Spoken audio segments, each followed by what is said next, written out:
सभी का स्वागत है अपने YouTube चैनल GCC एजुकेशन अड्डा 998 पर। आज हम लोग बात करेंगे गंगा नदी के बारे में, यानी कि गंगा रिवर के बारे में बात की जाएगी। ठीक है। अब गंगा रिवर से जितने क्वेश्चंस बनते हैं एग्ज़ाम में, यहाँ से ज़रूर क्वेश्चन बनते हैं। ठीक है।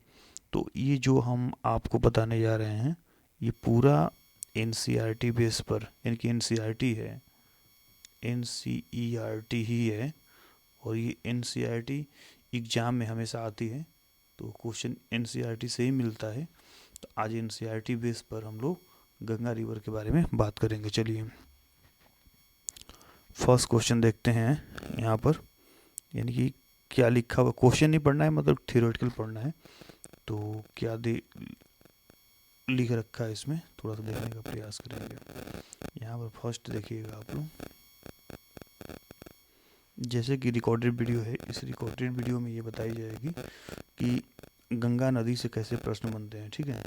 यहाँ पर देखो गंगा नदी तंत्र यहाँ पर दिए रखा है। ठीक है। अब गंगा नदी तंत्र है तो इसमें दिया है, देखिए क्वेश्चन को पढ़िए। यहाँ पर लिखा क्या है, गंगा की मुख्य धारा भागीरथी गंगोत्री हिमानी से निकलती है। गंगा की जो मुख्य धारा है ये कहाँ से निकलती है, तो आप यहाँ पर देखने का प्रयास करिए। गंगोत्री हिमानी से, कहाँ से? गंगोत्री हिमानी से निकलती है। तथा यह अलकनंदा, थोड़ा सा देखने का प्रयास कीजिएगा। अलकनंदा उत्तराखंड के देवप्रयाग में इससे मिलती है। ठीक है, इससे मिलती है। ठीक है। हरिद्वार के पास गंगा पर्वतीय भाग को छोड़कर, देखो यहाँ पे क्या लिखा है, हरिद्वार के पास गंगा पर्वतीय भाग को छोड़कर मैदानी भागों में क्या करती है, प्रवेश करती है। तो मैं उम्मीद करता हूँ कि आप समझ पा रहे होंगे। तो अगर यहाँ तक आप देखते हैं तो पहाड़ी क्षेत्रों में गंगा कहाँ तक, तो मतलब कि उत्तराखंड यानी कि हरिद्वार के पहले पूरी पहाड़ी क्षेत्रों में क्या करती हैं, गंगा जो है कि बहती हैं। लेकिन जब वह उत्तराखंड में यानी कि हरिद्वार से पास जब आती हैं तो वहाँ से मैदानी क्षेत्रों में क्या कर जाती हैं, प्रवेश कर जाती हैं। ठीक है। उम्मीद करते हैं आपको समझ में आ रहा है। आगे चलिए। हिमालय से निकलने वाली बहुत सी नदियाँ आकर के गंगा में मिलती है, यानी कि हिमालय से तमाम नदियाँ निकलती है और वो नदियाँ आकर कहाँ मिल जाती है, गंगा रिवर्स में मिल जाती है। इनमें से कुछ प्रमुख नदियाँ हैं और कुछ प्रमुख नदियाँ आपको बताई जा रही है, जैसे कौन कौन सी प्रमुख नदियाँ हैं, तो यहाँ पर आप आगे देखने का प्रयास करिएगा। अब देखिए, जैसे में अगर फॉर एग्जाम्पल बात की जाए, यमुना, घाघरा, गंडक, कोसी, कौन कौन है, यमुना है, घाघरा है, गंडक है, कोसी है। अब देखिए, यमुना नदी हिमालय की यमुनोत्री हिमानी से निकलती है। अब बात ये होती है कि भाई जब आपकी गंगा ये गंगोत्री हिमानी से निकलती है तो यमुना कहाँ से निकलती है, तो यहाँ पर साफ साफ लिखा गया है कि यमुना नदी हिमालय के यमुनोत्री से निकलती है। ठीक है। ग्लेशियर हैं सब, तो उस ग्लेशियर में यमुनोत्री ग्लेशियर से यहाँ पर निकलने का काम करती है कौन, यमुना। अब आगे देखिएगा, जस्ट आगे चलिएगा। यह गंगा के दाहिने किनारे के समानांतर बहती है। किस किनारे, दाहिने। अब देखिएगा, यहाँ पर दाहिने की बात हो रही है।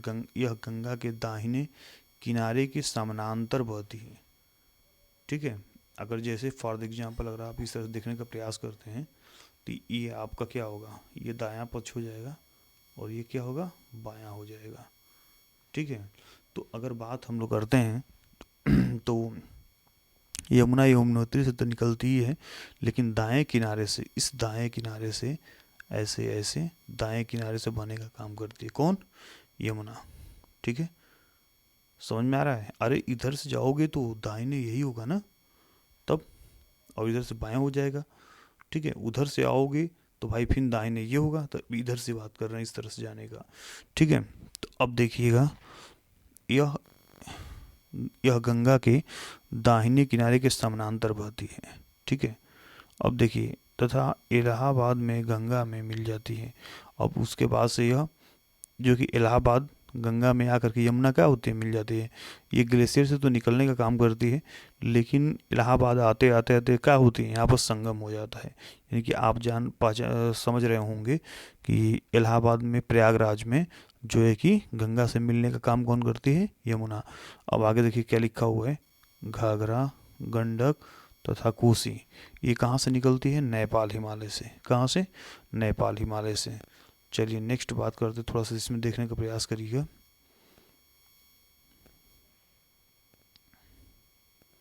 देखो भाई, आप देखिए ये हमारी गंगा नदी है, थोड़ा सा दर्शन कर लीजिए गंगा माता का। ये देखिए हमारी गंगा रिवर्स है, यहाँ से पूरा आप देख पा रहे होंगे, ये हमारी गंगा रिवर्स है।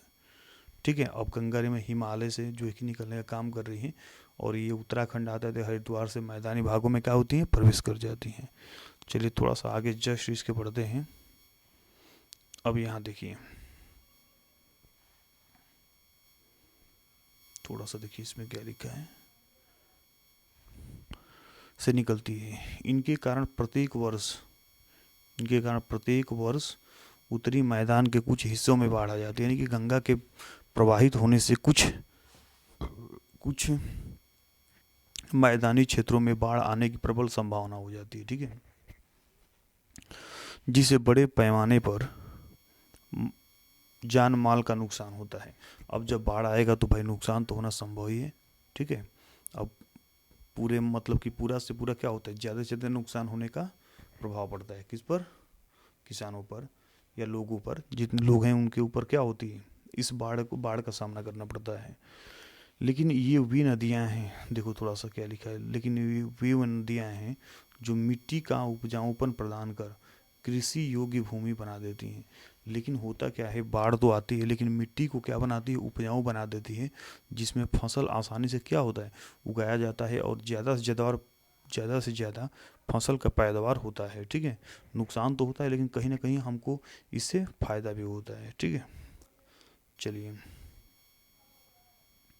जैसे कि अगर आप देख पा रहे होंगे यहाँ पर इस तरह से, अब कैसे, ऐसे देखो, प्रायद्वीपीय उच्च भूमि से आने वाली प्रमुख सहायक नदियाँ, यानी कि प्रायद्वीप, जहाँ पर प्रायद्वीप देखे होंगे, अगर भारत का मैप अगर आप बना पा रहे होंगे इस तरह से, ठीक है, ऐसे।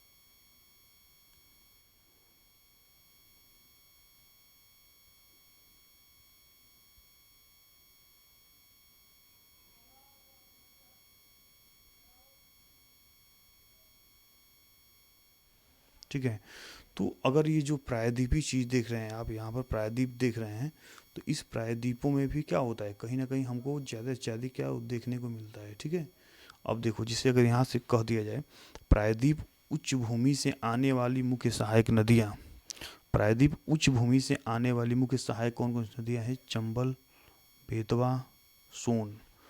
ये अर्ध शुष्क क्षेत्रों से भी निकलती हैं। अर्ध शुष्क यानी कि आधा शुष्क, मतलब जहाँ पर इस तरह का शुष्क क्षेत्र देखने को मिले, आधा से मतलब कि आधा हो, वहाँ से भी ये निकलने का काम करती है। और इनकी लंबाई कम तथा इनमें पानी की मात्रा भी कम होती है।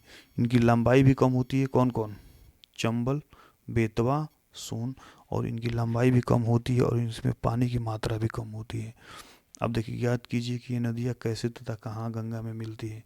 अब आपको थोड़ा समझना है कि यह नदियाँ कहाँ खत्म होती है, समाप्त होती है, और कैसे गंगा में जाकर किस स्थान पर मिलने का काम करती है।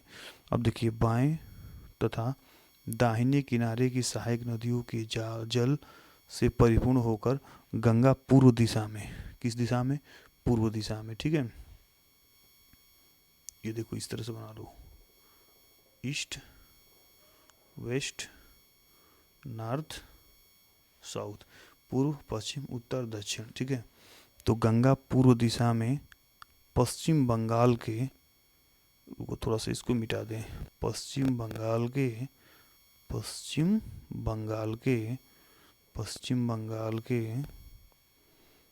देखो, पश्चिम बंगाल के फरक्का तक बहती है। ठीक है, थोड़ा सा जगह नहीं बन पा रहा है, माफ़ी चाहते हैं। देखो यहाँ पर थोड़ा देखने का प्रयास कीजिएगा, फरक्का तक बहती है। यह गंगा डेल्टा का सबसे उत्तरी गंगा डेल्टा का सबसे उत्तरीय, गंगा डेल्टा का सबसे उत्तर की तरफ चली जाती है, ठीक है। गंगा डेल्टा के सबसे उत्तर की तरफ चली जाती है। अब देखो मुख्य धारा दक्षिण की ओर बहती है। देखो इसका मुख्य जो धारा है ये दक्षिण की ओर बहती हुई बांग्लादेश में प्रवेश करती है। कहाँ पर प्रवेश करती है? बांग्लादेश में।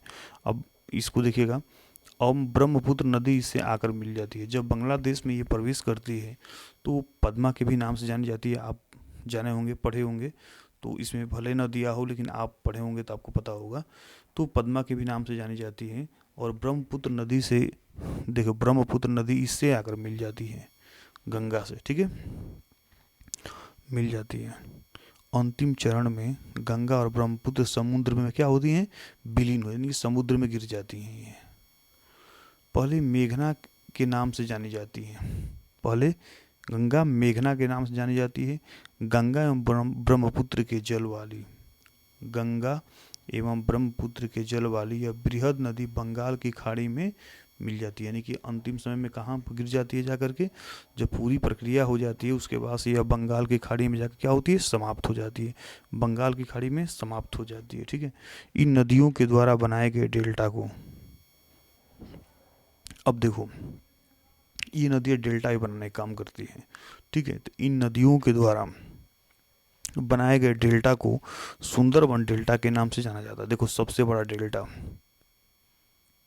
पूछ लिया जाता है कि सबसे बड़ा डेल्टा कौन सा है, तो आपको पता होना चाहिए कि सबसे बड़ा डेल्टा हमारा कौन सा है भारत का?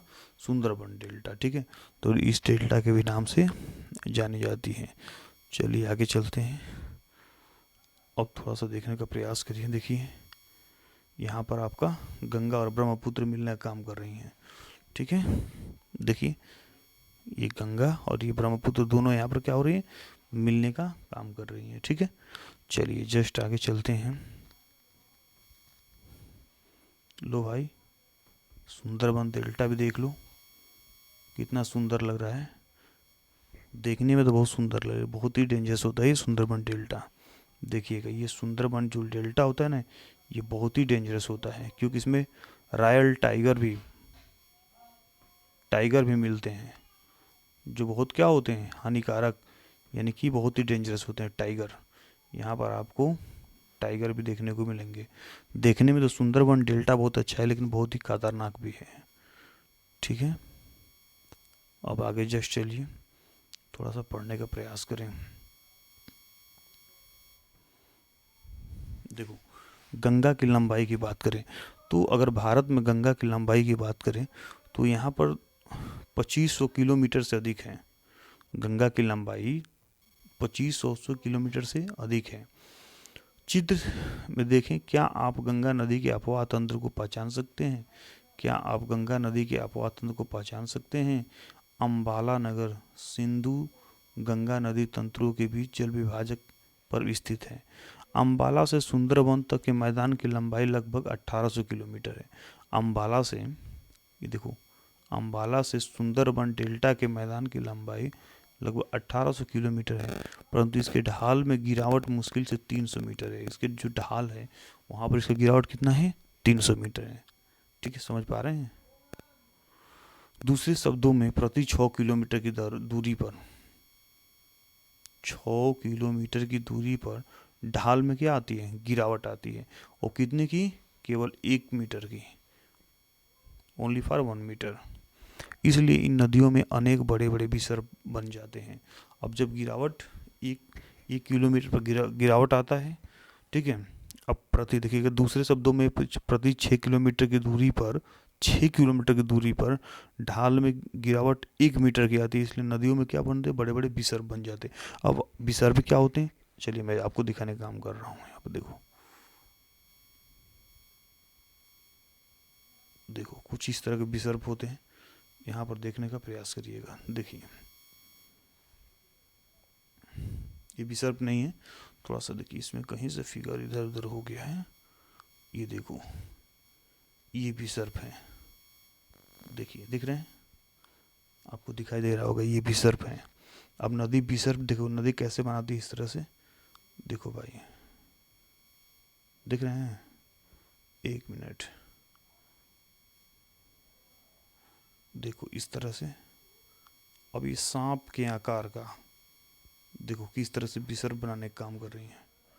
तो जब गिरावट इसमें आती है तो ये विसर्ग बनाने का क्या करती हैं, काम करती हैं। ठीक है, देखो ये भी देख लो, ये देखो हमारी गंगा रिवर्स है, देख सकते हैं। थोड़ा दर्शन और कर लीजिए एक बार, हाँ एक बार और दर्शन करें, काम करिए। ये आपका गंगा रिवर्स है, ठीक है, ये गंगा रिवर्स है आपका। ठीक है, ऐसे विसर्ग बनाने क्या करती हैं, काम करती है। तो आप ज़रूर बताने का प्रयास करें कि अभी तक जो गंगा रिवर्स आप पढ़े हैं, ये गंगा रिवर्स कैसा आपको कैसा लगा। और इस वीडियो में आप कमेंट बॉक्स में ज़रूर बताने का प्रयास करें कि अभी जो गंगा रिवर्स के बारे में पढ़े हैं ये कैसी लगी गंगा रिवर्स। और एक बेल आइकन प्रेस करें और जो कि चैनल को सब्सक्राइब कर लाइक करें ज़रूर। थैंक यू, बहुत बहुत धन्यवाद आप सभी लोग का।